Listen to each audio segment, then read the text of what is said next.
hal ini mungkin Menteri Kesehatan. Ini masih dalam pembahasan nanti dengan BPJS Kesehatan, Kementerian Kesehatan, mungkin juga melibatkan DJSN ataupun pihak-pihak lain lah ya memang terkait. Karena sekali lagi karena pesertanya seluruh penduduk.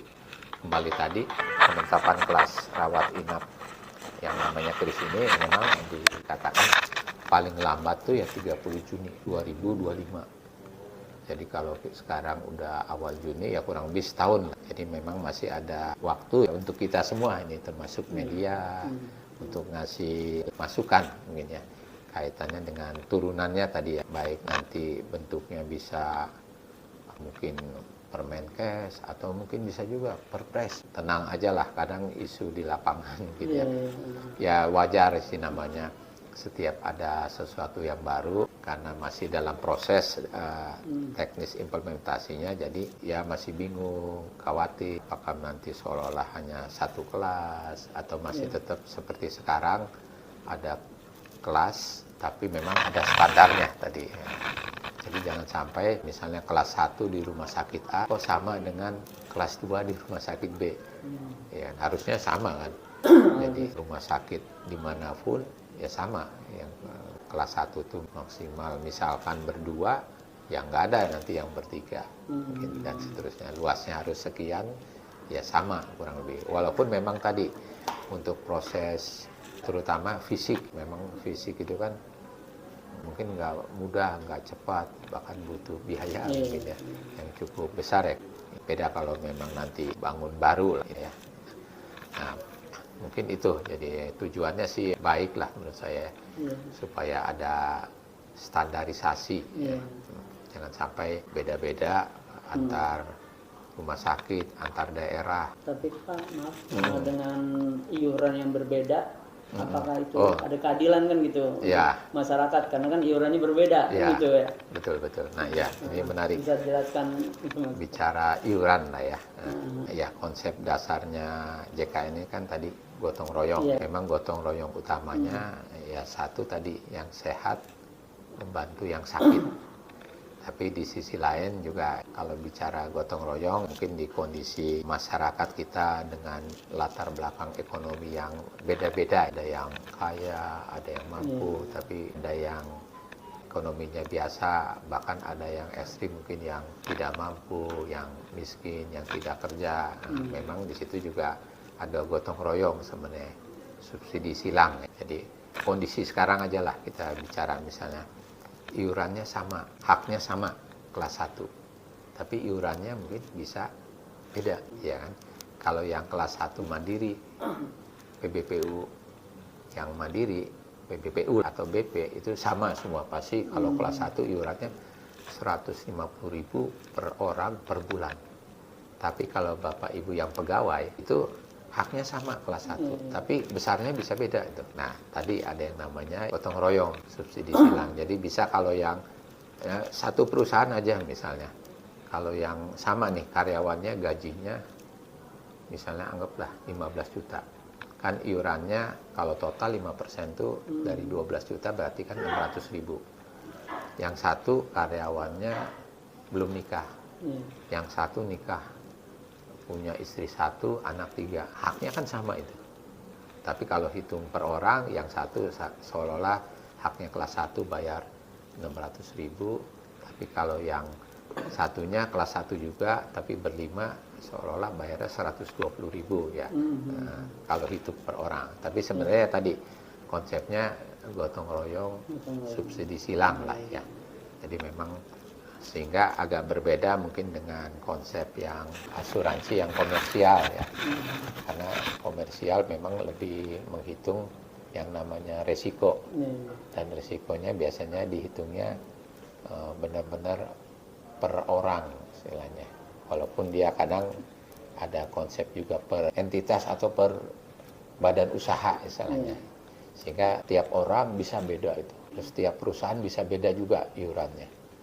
Karena ada perhitungan sendiri, walaupun mungkin haknya bisa jadi sama, bisa juga berbeda. Tapi kalau sosial memang semua pasti sama lah, kurang lebih ya secara haknya. Tapi secara kewajiban bisa berbeda. Nah, jadi iurannya bisa ada yang haknya sama pun ada yang 150, ada yang 600, ada yang 120, bahkan ekstrimnya ada yang 40.000 lebih sedikit. Kelas 1 juga sama. Padahal kalau bayar sendiri kelas 1 pasti 150.000. Tapi kalau Bapak Ibu yang bekerja perusahaan, misalnya DKI aja lah. DKI ini kan UMP-nya 5 juta lebih sekian. Nah itu iurannya kalau sekeluarga satu pegawai itu kan 250.000 lebih sekian 5%-nya. Haknya kelas 1. Tapi memang mungkin relatif lebih kecil kalau dia berlima, tadi kan berarti 50.000 per orang. Padahal kelas 2 aja kalau mandiri 100.000 ya. Tapi ya karena memang tadi gotong royong, ada subsidi silang, bentuknya memang ada regulasi yang mengatur.